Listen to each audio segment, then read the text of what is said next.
Saya Nilo Febrianti dengan NPM 207520558 dari program studi D4 Akuntansi Bisnis Digital. Di sini saya membuat video untuk memenuhi tugas akuntansi manajemen. Langsung saja ke materinya.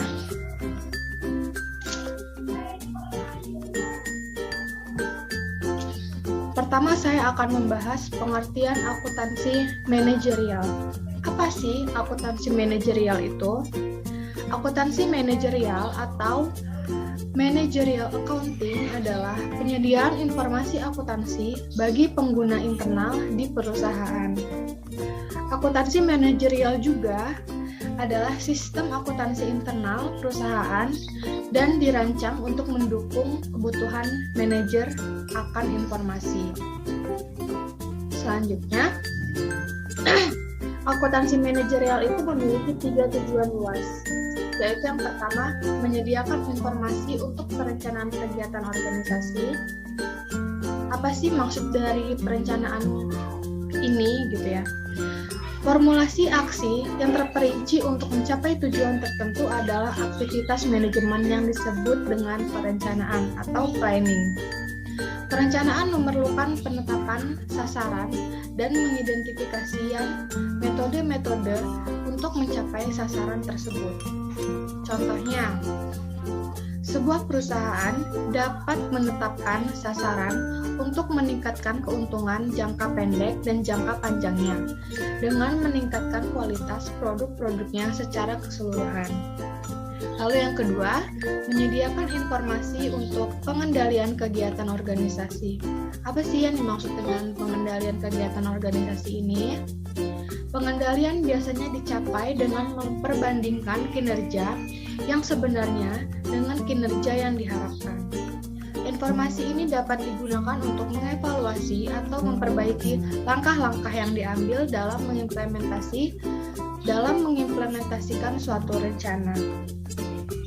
Berdasarkan umpan balik, seorang manajer atau pekerja dapat memutuskan untuk membiarkan pelaksanaan tersebut berlangsung, mengambil tindakan perbaikan tertentu agar langkah yang diambil sesuai dengan rencana awalnya, atau melakukan beberapa perencanaan ulang. Lalu yang ketiga, menyediakan informasi untuk pengambilan keputusan yang efektif. Maksud dari pengambilan keputusan yang efektif ini adalah proses pemilihan di antara berbagai alternatif yang bersaing disebut pengambilan keputusan atau decision making.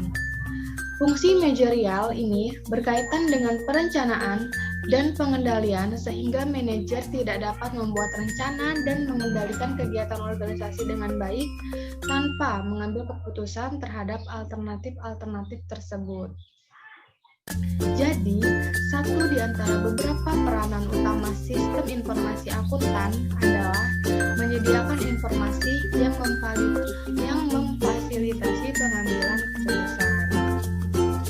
Selanjutnya, ada perbedaan akuntansi dan akuntansi manajerial. Apa sih perbedaannya? Yang pertama, akuntansi manajerial yaitu yang pertama ditujukan untuk pengguna internal. Yang kedua, tidak ada aturan yang mengikat. Yang ketiga, informasi keuangan dan non-keuangan bersifat subjektif. Yang keempat, penekanan pada masa depan. Yang kelima, evaluasi dan keputusan internal berdasarkan informasi yang terperinci. Dan yang keenam, lebih luas berbagai disiplin ilmu. Sedangkan kalau akuntansi keuangan itu yang pertama ditujukan untuk pengguna eksternal, yang kedua harus mengikuti aturan yang ada, yang ketiga informasi keuangan bersifat objektif, yang keempat orientasi historis, yang kelima informasi tentang perusahaan secara keseluruhan, dan yang terakhir lebih mandiri. Lalu selanjutnya, fokus akuntansi manajerial terkini. Yaitu yang pertama, akuntansi manajerial terfokus pada nilai pelanggan, total quality management, dan persaingan berbasis waktu. Apa sih yang dimaksud dengan nilai pelanggan?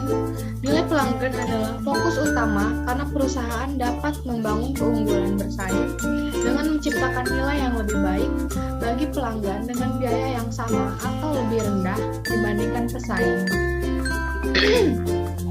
Atau menciptakan nilai yang sama dengan biaya yang lebih rendah dari pesaing.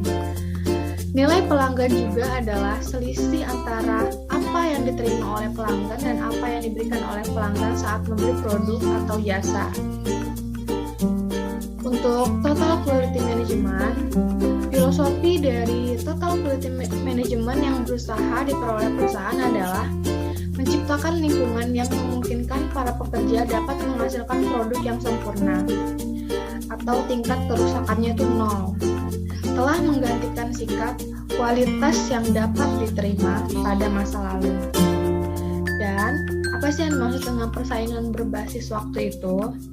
Waktu adalah elemen penting dalam semua fase rantai nilai.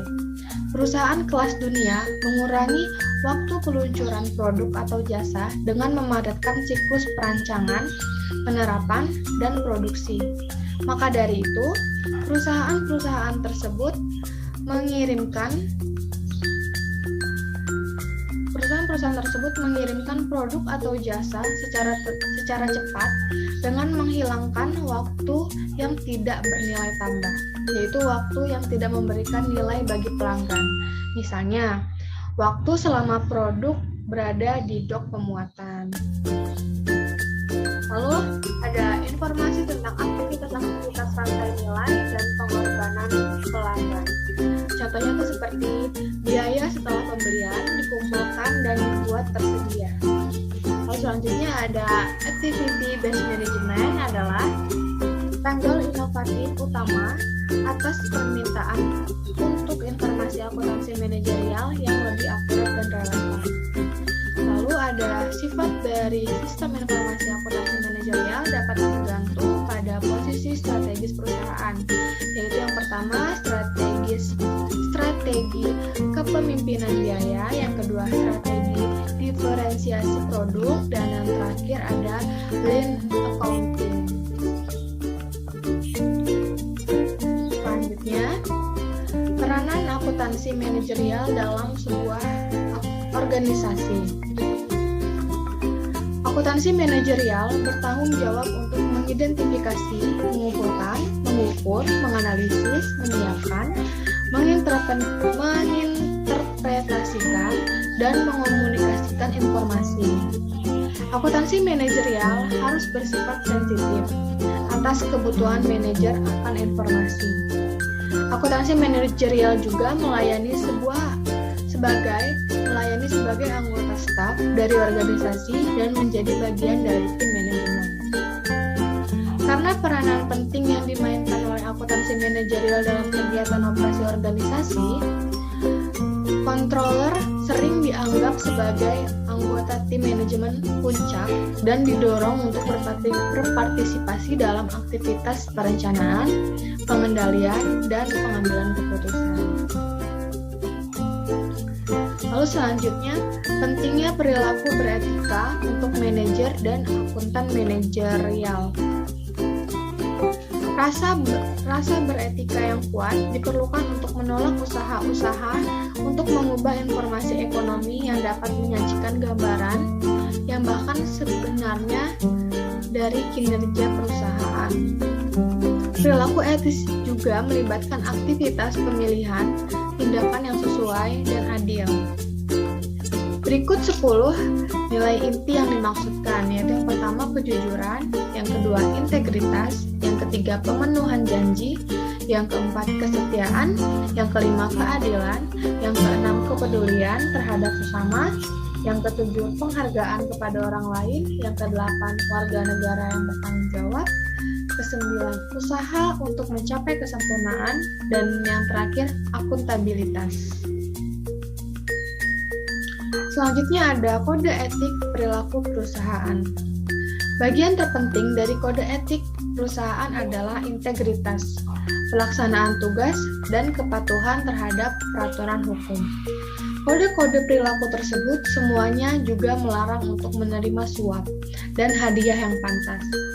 Transaksi dengan orang dalam dan penyalahgunaan informasi dan aset perusahaan, begitu pula dengan Motorola, karyawan pada umumnya bertanggung jawab terhadap satu sama lain, pelanggan, pemasok, rekan bisnis, pemegang saham, pemerintah, masyarakat, dan pesaing. Lalu selanjutnya, standar perilaku etis bagi akuntan manajerial. AICPA dan IMA telah menetapkan standar etika bagi para akuntan. Para akuntan profesional terikat oleh kode etik tersebut. AICPA dan IMA menekankan pentingnya kompetensi, kerahasiaan, integritas, dan kredibilitas atau objektivitas. Dalam pernyataan tersebut, akuntan manajerial disebutkan bahwa mereka tidak boleh melakukan kegiatan yang berlawanan dengan standar atau tidak boleh membiarkan kegiatan tersebut oleh orang-orang lain dalam organisasi mereka. Selanjutnya, ada 3 bentuk sertifikat yang tersedia bagi akuntan manajerial. Sertifikat, yaitu yang pertama ada Certificate of Management Accountant, adalah kebutuhan khusus dari akuntan manajerial. Lalu yang kedua ada Certificate of Public Accountant, adalah sertifikat tertua dan paling terkenal. Biasanya dipersyaratkan untuk mereka yang membuka praktik akuntan publik. Lalu yang ketiga ada Certificate of Internal Auditing, adalah sertifikat tersedia bagi auditor internal. Terima kasih, mungkin hanya itu saja yang dapat saya sampaikan. Lebih kurangnya saya mohon maaf. Assalamualaikum warahmatullahi wabarakatuh.